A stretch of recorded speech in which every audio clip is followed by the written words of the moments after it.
The wind howls outside the small log cabin, seeping through the timbers and chilling the air within.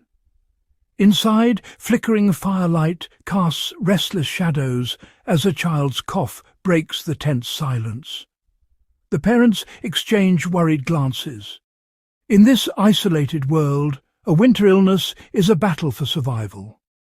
The child's fever burns hot, their breathing shallow, while the cold presses in through every crack.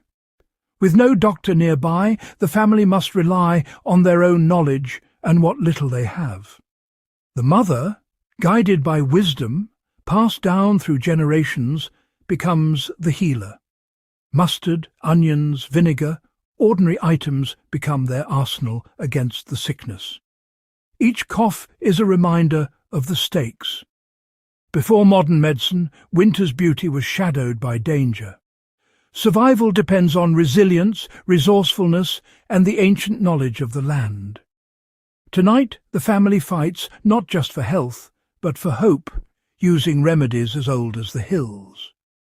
This is the story of how our ancestors faced the darkness of winter illness with the light of ancient wisdom.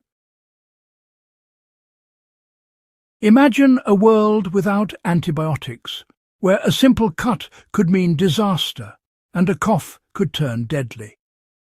For our ancestors, every home was its own pharmacy, and the family matriarch was the chief healer. Her knowledge of herbs and remedies was a matter of life and death, not a hobby.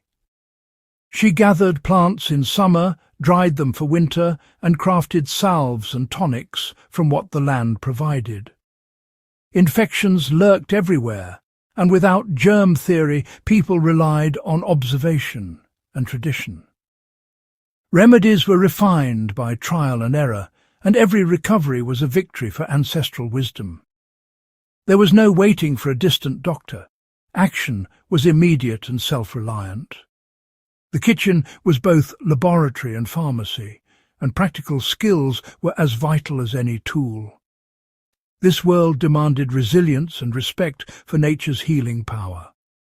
Managing a fever or soothing a cough was as essential as planting crops. Survival depended on what you knew and what you could do with your own hands. In this world, knowledge truly was the difference between life and death.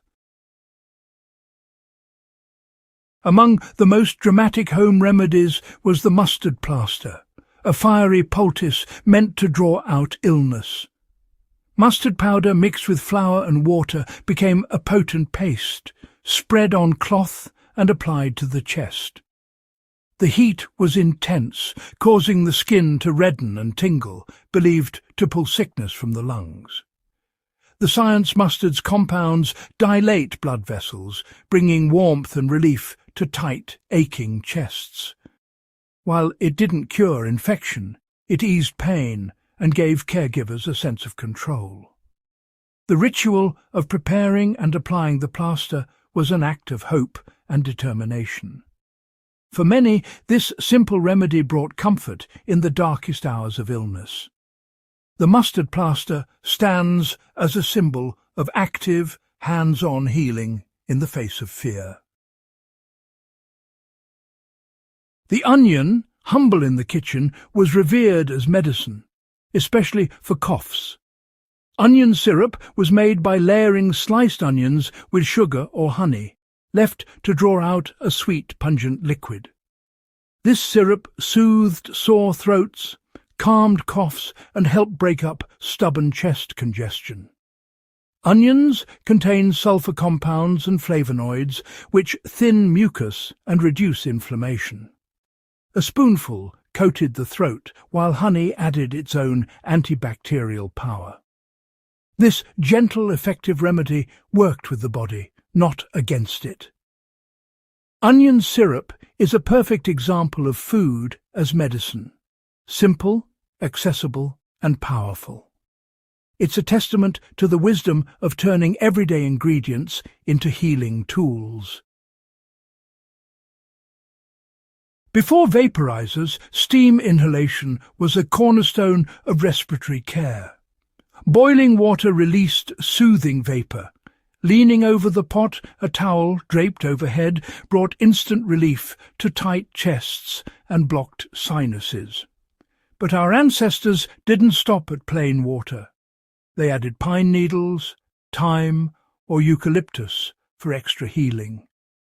These herbs released oils that opened airways and fought infection. Inhaling this fragrant steam delivered plant medicine directly to the lungs.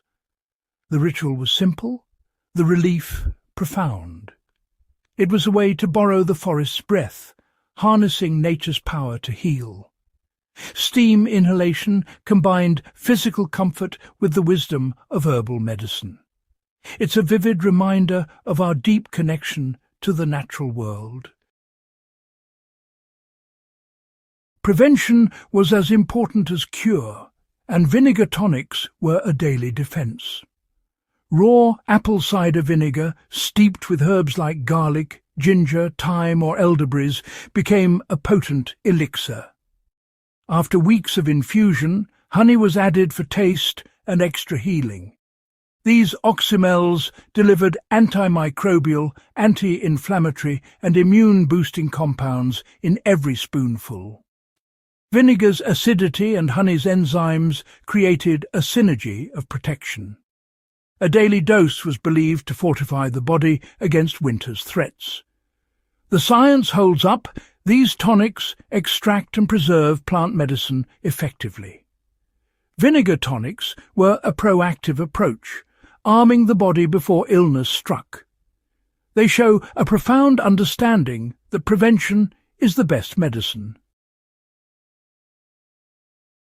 These ancient remedies, mustard plaster, onion syrup, herbal steam, vinegar tonic, are more than relics. They're a testament to human resilience and the power of self-reliance. The kitchen and garden were the first lines of defense, and knowledge was survival. This wisdom, passed down through generations, is not obsolete. Food as medicine, plants as healers, and self-care remain relevant today. These old ways remind us to seek gentle, supportive remedies and to value the healing power in our own homes. By honouring this heritage, we empower ourselves with timeless knowledge. The legacy of kitchen medicine is a gift, waiting to be rediscovered and shared.